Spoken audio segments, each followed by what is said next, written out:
नमस्कार student, this is Munish Sharma और आज के हमारे टॉपिक है capacitor, principle of capacitor, working of capacitor. तो आइए शुरू करते हैं आज का लेक्चर। तो आइए सबसे पहले बात करते हैं कैपेसिटर के बारे में। बच्चों, सीलिंग फैन में आपने या और भी डिवाइसेस में वैसे होता है, पर मैं यहाँ पे सीलिंग फैन का एग्जांपल ले रहा हूँ। तो सीलिंग फैन में आपने एक सिलेंडर की शेप का एक डिवाइस देखा होगा और कई बार जब पंखा हमारा खराब हो जाता है यानी वो प्रॉपर स्पीड से नहीं चल पाता, बहुत ही कम स्पीड पे चलता है, तो उसमें मैकेनिक को दिखाएं तो वो बोलता है जी इसका कंडेंसर चेंज करना पड़ेगा।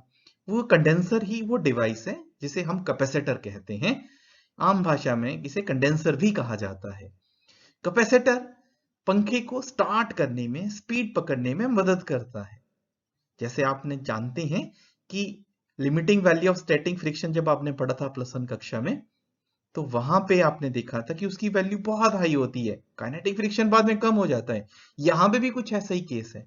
पंखा जब स्टार्ट करना है तब उसको बहुत ज्यादा करंट की जरूरत पड़ती है और उसके बाद कम करंट से भी उसका काम चल जाता है।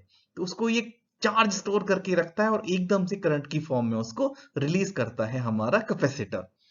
तो कैपेसिटर बेसिकली क्या है, आज जानेंगे इसके बारे में। तो आज का जो पहला टॉपिक है वो है व्हाट इज कैपेसिटर। तो ये दो कंडक्टर का सिस्टम है जो कि सेपरेट किया होता है, यानी उसके बीच में होता है एक डाइलेक्ट्रिक, एक इंसुलेटर। क्यों होता है, कैसे होता है, बड़ा डिटेल में पढ़ने वाले हैं हम आज। तो फिर से, it is a system of two conductor separated by dielectric. वैसे ऐसा भी बोल सकते हैं, it is a device which is used to store charge. Basically ये इलेक्ट्रिक एनर्जी को स्टोर करता है। तो आइए पढ़ते हैं अपने कैपेसिटर। तो आइए डिस्कस करते हैं कैपेसिटर के बारे में। कैपेसिटर, तो कैपेसिटर बेसिकली दो कंडक्टर्स का कॉम्बिनेशन है। वैसे एक कंडक्टर में भी चार्ज स्टोर किया जा सकता है, पर जनरली कैपेसिटर में दो कंडक्टर लिए जाते हैं। तो suppose we are having a conductor 1 having charge plus q and potential on it is v1, और दूसरा कंडक्टर उसके ऊपर नेगेटिव चार्ज है और माइनस क्यू चार्ज है, पोटेंशियल है उसका v2। अब इन कंडक्टर के बीच में है इलेक्ट्रिक फील्ड और इन दोनों के जो पोटेंशियल में डिफरेंस है, तो v potential difference is equal to v1 minus v2। अगर हम इस कंडक्टर के ऊपर चार्ज को डबल कर दें तो पोटेंशियल डिफरेंस भी, द पोटेंशियल भी डबल हो जाएगा, पोटेंशियल डिफरेंस भी डबल हो जाएगा। अब पोटेंशियल डिफरेंस जो होता है वो होता है वर्क डन, एक पॉइंट से दूसरे पॉइंट तक किसी इलेक्ट्रिक फील्ड में, किसी चार्ज की इलेक्ट्रिक फील्ड में यूनिट पॉजिटिव टेस्ट चार्ज को ले जाने पर जो वर्क डन करना पड़ता है उसे पोटेंशियल डिफरेंस कहते हैं। अब जैसे जैसे अगर आप चार्ज बढ़ाते जाएंगे तो वर्क डन भी ज्यादा करना पड़ेगा, चार्ज को एक पॉइंट से दूसरे पॉइंट तक ले जाने में ज्यादा फोर्स लगानी पड़ेगी, ज्यादा वर्क डन करना पड़ेगा। तो जैसे जैसे आप चार्ज बढ़ाते जाएंगे पोटेंशियल बढ़ता जाएगा और एक स्टेज ऐसा होगा जहां पे आप उससे ज्यादा सैचुरेशन हो जाएगा उसका और आप उसके ऊपर ज्यादा चार्ज नहीं दे पाएंगे। तो पर अभी तक हमारी जानकारी में यहां तक हमने ये सीखा कि अगर हम चार्ज बढ़ाते जाएं तो पोटेंशियल जो है वो बढ़ता जाएगा। तो इन दोनों के ये बीच में direct, they are directly proportional. तो अब स्टडी करते हैं और कैपेसिटर की जो फिजिकल प्रॉपर्टी है कैपेसिटेंस, उसके बारे में जानते हैं।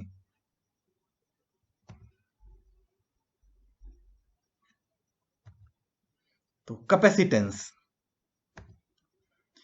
जैसे अभी हमने सीखा कि चार्ज जो है it is directly proportional to potential difference v। तो q is directly proportional to v।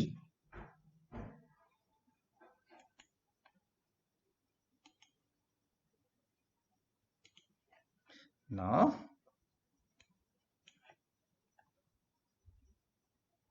Next is यहां पे कांस्टेंट ऑफ प्रोपोर्शनैलिटी लगाना पड़ेगा इक्वेशन बनाने के लिए, और वो कांस्टेंट ऑफ प्रोपोर्शनैलिटी है C। तो Q is equal to C into V। This is C। Do you know what is this C? The C is constant of proportionality and it is called capacitance। ये वो physical property है जो कि हमें capacitor के बारे में बताती है। अगर आपने C का वैल्यू निकालना हो तो बड़े आराम से निकाल सकते हैं कि C का वैल्यू जो होगा वो होगा Q डिवाइडेड बाय V। तो यहां ऐसे करके ये आपको फार्मूला जो है वो याद रहना चाहिए कि C is equal to Q upon V। तो this is very important formula for us। Now let's talk about the unit of capacitance। SI system में कैपेसिटेंस का जो यूनिट होता है उसके बारे में बात करते हैं। मान लेते हैं चार्ज 1 कूलम है, पोटेंशियल 1 वोल्ट है, तो जो कैपेसिटेंस है वो 1 फैराड के बराबर होगा। तो farad is the unit of capacitance in SI system. तो चलो इसको डिफाइन भी कर लेते हैं। तो 1 farad is capacitance of capacitor if 1 coulomb of charge increases the potential of a capacitor through 1 volt. अगर हम किसी कैपेसिटर को 1 कूलम चार्ज ऐड करें तो उसका पोटेंशियल 1 वोल्ट से बढ़ जाए तो हम बोलेंगे उसका कैपेसिटेंस है 1 फैराड। वैसे मैं आपकी जानकारी के लिए बता दूं, फैराड बहुत बड़ा यूनिट है, ये आमतौर पे प्रैक्टिकल यूज में नहीं आता। इसके लिए हमें इसकी छोटी क्वांटिटीज के बारे में बात करनी पड़ेगी, वो भी हम बात करते हैं। उससे पहले हम सिंबल ऑफ कैपेसिटर, तो ये आपके सामने अभी आ गया है symbol. This is the symbol of capacitor. और अगर कैपेसिटेंस वेरी कर सकते हैं हम, वेरिएबल है तो उसके साथ ऐसे एरो का निशान लगाया जाता है। तो ये दो सिंबल रहते हैं, एक without arrow that is symbol of general capacitor. अगर कैपेसिटेंस वेरिएबल है तो उसके साथ ये एरो का निशान भी लगाया जाता है। अभी हमने बात करी कि हमें अगर कैपेसिटेंस बढ़ाना है तो हमें बीच में दो कंडक्टर के बीच में एक इंसुलेटर रखना पड़ता है। तो व्हाट इज दैट इंसुलेटर? उसको हम डाइलेक्ट्रिक बोलते हैं। डाइलेक्ट्रिक्स का जो है उसकी स्ट्रेंथ जो है, पहले उसके बारे में बात कर लेते हैं। तो maximum electric field that a dielectric medium can withstand without breakdown of its insulating property is called dielectric strength। इसका मतलब ये है कि हम जितना पोटेंशियल दे सकते हैं, जितना इलेक्ट्रिक फील्ड या जितना चार्ज दे सकते हैं, उसके बाद कैपेसिटर का पोटेंशियल या उसके बीच में जो इलेक्ट्रिक फील्ड वो बढ़ता जाता है। वो इलेक्ट्रिक फील्ड की वजह से पोलराइजेशन होता है डाइलेक्ट्रिक मीडियम में, जो कि दो प्लेट्स के बीच में है। तो उसका इंसुलेटिंग प्रॉपर्टी जो है एक लिमिट तक का उसका पहुंच जाता है, उसके बाद वो एकदम से करंट को, चार्ज को कंडक्ट करने लग पड़ता है। उसको बोलते हैं ब्रेक डाउन, यानी वो खत्म हो गया, वो अब डाइलेक्ट्रिक नहीं रहा, वो अब बन गया एक कंडक्टर। तो ये मैक्सिमम स्ट्रेंथ होती है किसी भी डाइलेक्ट्रिक की, डाइलेक्ट्रिक जो कि मीडियम है, जिसमें कि बिना ब्रेक डाउन हुए वो रह सकता है, तो या अपनी इंसुलेटिंग प्रॉपर्टी को मेंटेन कर सकता है। आप इसको बोलते हैं उसका डाइलेक्ट्रिक स्ट्रेंथ। अगर हम एयर की बात करें, अगर डाइलेक्ट्रिक मीडियम एयर है तो ये डाइलेक्ट्रिक स्ट्रेंथ रहता है 3 × 10⁶ वोल्ट पर मीटर। तो अब अलग अलग मटेरियल यूज करके हम इसकी डाइलेक्ट्रिक स्ट्रेंथ, जो अलग अलग मटेरियल की अलग अलग होती है, हम कैपेसिटेंस को बढ़ा सकते हैं। जैसे हम अभी बात कर रहे थे, farad is very big unit, तो इसको सब मल्टीपल में छोटे यूनिट में हमें लिखना पड़ता है। तो ये कॉमनली हम ये यूज करते हैं। तो वो हैं यूनिट्स माइक्रो फैराड, माइक्रो जैसा आपको पता है, it means it is 10⁻⁻6 farad. Nano farad means 10⁻⁻9 farad, and in the same manner picofarad, that is 10⁻⁻12 farad। ये हमारे प्रैक्टिकल में यूनिट काम आते हैं। आप अपने इसके बाद अगर आपके घर में सीलिंग फैन तो होगा ही, तो उसमें प्लीज जरूर देखिएगा, पर बिना उसको डैमेज किए, क्योंकि आजकल के मौसम में अगर आपने खराब कर दिया तो घर वालों से आपकी मुरम्मत हो सकती है। तो डैमेज नहीं करना है, पर आप कैपेसिटर को जरूर देखिए, उसके ऊपर कितना माइक्रोफेराड का या कितनी कैपेसिटी का आपके सीलिंग फैन उसमें कैपेसिटर लगा है। अभी हमने कैपेसिटेंस का फार्मूला डराइव किया है। उसमें हमने डराइव किया कि जो कैपेसिटर है, जो हमारा कैपेसिटर है C, उसका जो वैल्यू है वो होता है C is equal to Q upon V। ये फार्मूला भी हमने डराइव किया था, पर इससे आप कोई गलत फहमी ना पाल लें, इसलिए मैं छोटा सा इंफॉर्मेशन दे रहा हूं कि अगर आपसे पूछा जाए जी कैपेसिटेंस किस बात पे निर्भर करता है, आप शायद बोल दें directly it is directly proportional to charge. Capacitance charge के ऊपर डिपेंड करता है, या इनवर्सली प्रोपोर्शनल टू पोटेंशियल। पर बच्चों प्रैक्टिकली बात ये है कि वैल्यू जो है इसकी डिपेंड करती है शेप पे या ज्योमेट्री पे, यानी ये वैल्यू डिपेंड करता है शेप पे। स्फेरिकल कैपेसिटर है, सिलिंड्रिकल कैपेसिटर है, या कितना गैप है, ये इन बातों पे निर्भर करता है। जब आप पैरेलल प्लेट कैपेसिटर के लिए या अदर कैपेसिटर के लिए फार्मूला डेराइव करेंगे, वहां से ये बात आपको और अच्छी तरह क्लियर हो जाएगी। ये आने वाले लेक्चर में हमारे पास ये टॉपिक रहेंगे। अब साथ में ही बात करते हैं किस और फैक्टर पे डिपेंड करता है। तो जो दूसरा फैक्टर है बहुत इंपॉर्टेंट, वो है मीडियम। तो मीडियम बिटवीन प्लेट्स, मीडियम क्या है प्लेट्स के बीच में, यानी कौन सा डाइलेक्ट्रिक आप यूज कर रहे हैं, उसके बारे में डिपेंड करता है। मैंने अभी आपको बोला कि आप देख सकते हैं घर में डिवाइसेस में कि जैसे सीलिंग फैन में देख सकते हैं कि कैपेसिटर जो लगा है उसका कैपेसिटेंस कितना है, तो उसमें मीडियम भी लिख रखा होता है कि उसमें डाइलेक्ट्रिक्स कौन सा यूज किया गया है, तो वो भी आप चेक कर सकते हैं। तो बच्चों क्वेश्चन सॉल्विंग में ये आपको टेक्निक बहुत काम आएगा। Depend upon shape, does not depend upon the charge, does not depend upon the voltage. Depend किस पे ऊपर करता है, शेप के ऊपर या ज्योमेट्री के ऊपर, या मीडियम में आपने क्या चीज ली है, मीडियम बिटवीन द प्लेट्स। पर ध्यान रखिएगा, जैसे अभी बता भी चुका हूं मैं, कि ये इन बातों पे डिपेंड नहीं करता। किन किन के ऊपर, जो कि हमें मिसकंसेप्शन हो सकता है, इसलिए बताना जरूरी है। ये चार्ज Q, जो Q चार्ज इसके ऊपर बात कर रहे हैं, उसके ऊपर डिपेंड नहीं करता। पोटेंशियल डिफरेंस V, जिसके बारे में अभी बात करी, उसके ऊपर डिपेंड नहीं करता। ना ही वो पोटेंशियल एनर्जी ऑफ कंडक्टर के ऊपर डिपेंड करता है। तो ये बच्चों, आई होप आपको ये बात क्लियर होगी और अच्छी तरह दिमाग में बिठा लीजिए। आइए अब साथ में समझते हैं working of parallel plate capacitor. Parallel plate capacitor, इसमें दो प्लेट्स होती हैं जो एक दूसरे के पैरेलल होती हैं, मेटेलिक प्लेट्स रहती हैं, और उनके बीच में कुछ गैप रहता है जहां पे होता है डाइलेक्ट्रिक्स। तो आइए इससे हम प्रिंसिपल समझें या वर्किंग समझें कैपेसिटर का।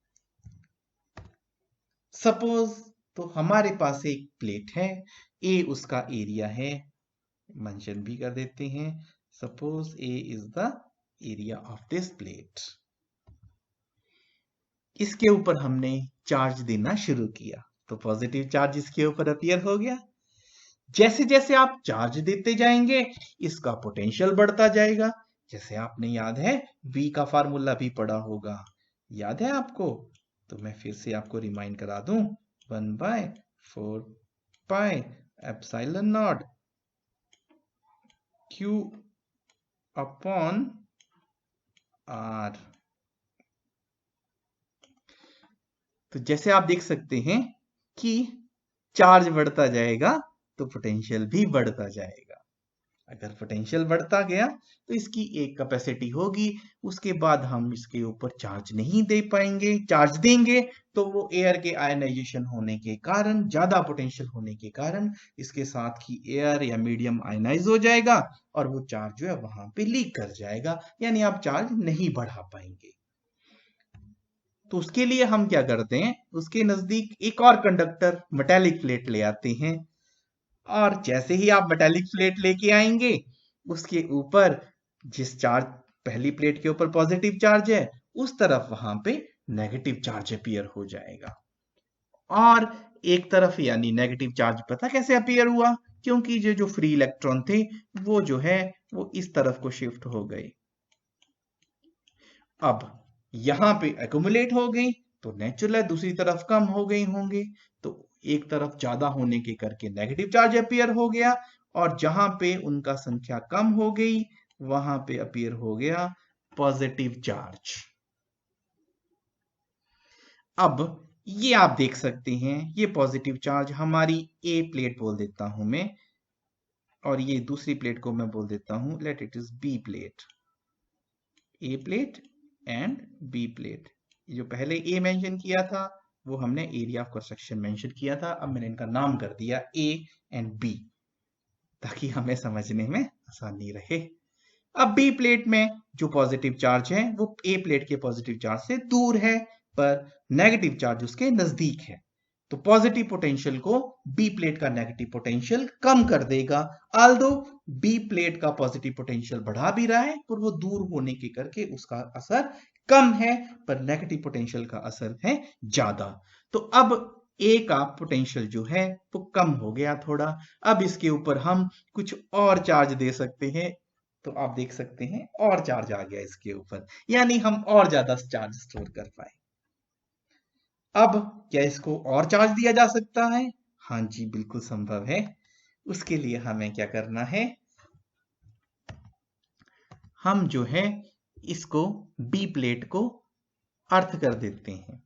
हमने ये हमारा ए प्लेट और ये हमारा बी प्लेट, जैसे ही हमने बी प्लेट को अर्थ किया इसके ऊपर जो पॉजिटिव चार्ज था वो चला गया अर्थ में। जानते हैं अर्थ में क्यों चला गया? अर्थ का पोटेंशियल होता है 0, और ये वैल्यू अर्थ में जितना मर्जी पॉजिटिव चार्ज दे दें, जितना मर्जी पॉजिटिव चार्ज नेगेटिव चार्ज दे दें, वो अर्थ में चला जाता है, और जितना मर्जी चार्ज उससे निकाल लें उसके पोटेंशियल पे कोई भी फर्क नहीं पड़ता। इसीलिए हम डिवाइस को करते हैं अर्थ। अर्थ करने का मतलब है, या ग्राउंड करने का मतलब है, वो सारा चार्ज जो है वो अर्थ में चला जाता है। आप अपने घर में देखिएगा कि आपके घर में अर्थिंग हुआ है, बिल्कुल हुआ होगा, नहीं तो वायर जो है, जो पोल से एक अर्थिंग वाली वायर भी रहती है वहां से जरूर कनेक्ट हुई होगी, जरूर देखिएगा। तो सारा का सारा अब चार्ज पॉजिटिव चला गया। अब ये भी अपना प्रभाव रखेगा, क्योंकि सब पॉजिटिव चार्ज तो चला गया जो कि ए के पोटेंशियल को बढ़ा रहा था, अब कम करने वाला नेगेटिव चार्ज तो रह गया, बढ़ाने वाला पॉजिटिव चार्ज चला गया अर्थ के पास।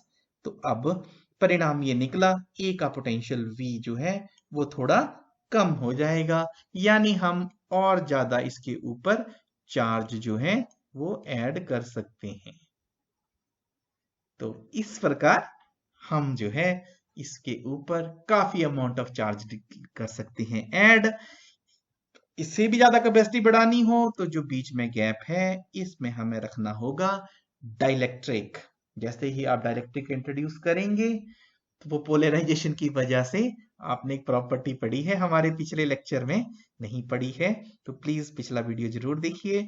उसमें हमने बताया था कि डाइलेक्ट्रिक को जब इलेक्ट्रिक फील्ड में रखते हैं तो उसके अंदर की इलेक्ट्रिक फील्ड हो जाती है रिड्यूस, कम हो जाती है, और यहाँ पे भी इलेक्ट्रिक फील्ड बीच की हो गई कम, उस वजह से हम ज्यादा चार्ज दे पाए। तो इस वजह से हम काफी अमाउंट ऑफ चार्ज कैपेसिटर पे